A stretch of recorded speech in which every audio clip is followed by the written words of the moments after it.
Thank you, Mr. Toastmaster. Ladies and gentlemen. Now, I've walked on fire. I've watched my wife give birth.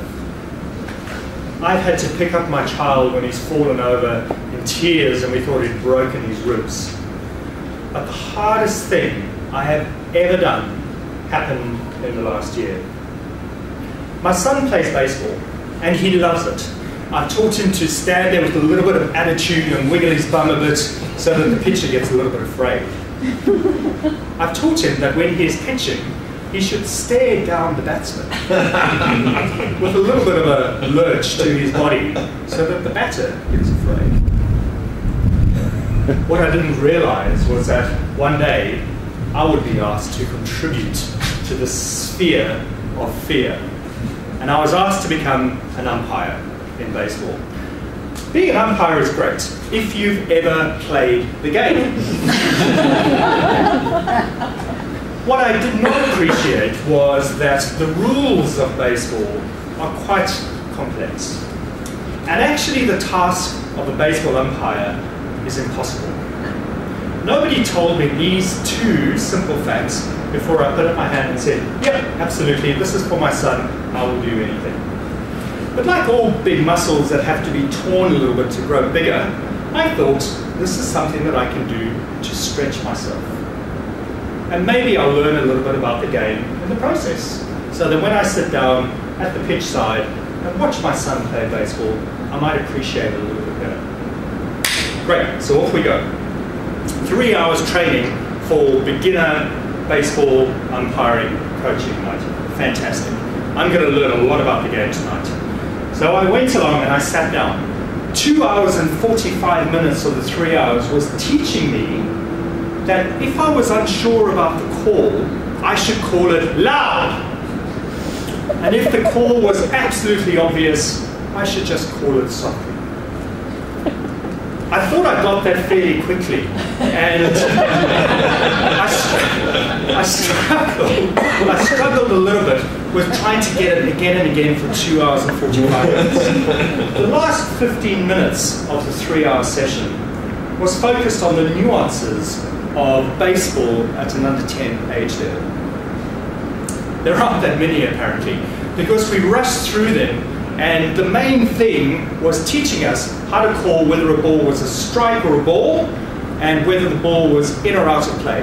And those were the key things that I took away from 3 hours training before I walked on to my first pitch as umpire. Now, folks, when you stand back and you watch anybody play baseball, and you watch the umpire calling with confidence when he knows he's getting it wrong, maybe, or calling it gently when it's an obvious call, you don't really appreciate the things that he has to focus on in the game. And really the hundreds of things that are happening in the first 5 seconds after that ball leaves the pitcher's hand. Let me take you through 5 seconds. So I'm standing there as umpire. I left something out. In the 2 hours and 45 minutes, we were also taught how to stand.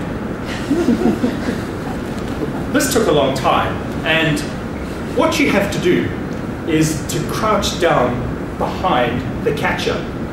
The idea being, with your arm behind your body, the idea being that if the ball happens to get through the catcher, it can't possibly hit you. I am umpiring for a 9-year-old's baseball game. The catcher is this big. He is crouched down over here, and I am 6'4", trying to hide behind this guy. That's fine, I can do this. Okay. So I'm down, and I'm trying to watch past the 9-year-old to see whether the ball is between the batter's shoulders and knees, and also whether it happens to fall within the left and right border of a little square on the ground in front of the catcher.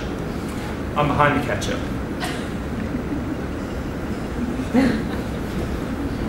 I move out a little bit. This is the first ball of the match, by the way. I move out a little bit, and I'm slightly exposed. But it's only a 9-year-old pitching. You know, seriously, what danger could this be? I get hit by the ball on the shoulder.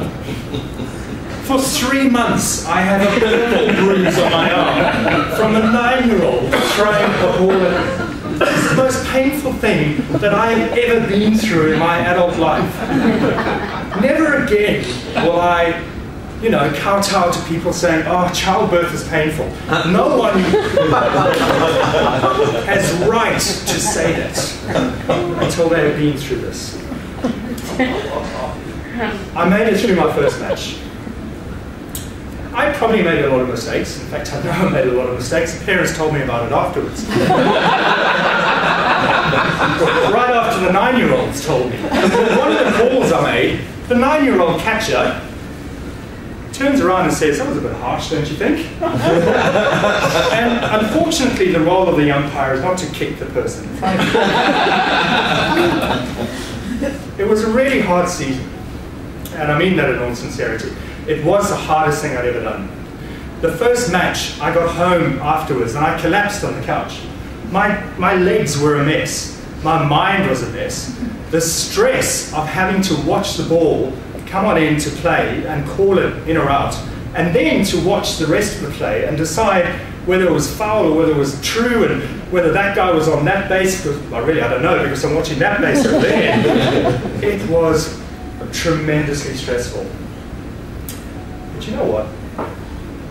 At the end of the year, at the end of that first season, and when we sat down and we thought about what we had done throughout the season, and my son came up to me and he said, that was brilliant. Because I know how hard it was for you, but you did it. And I thought, gee whiz, if he's picked up that lesson from me, standing here like an idiot for the whole season, job done. Mr. Toastmasters.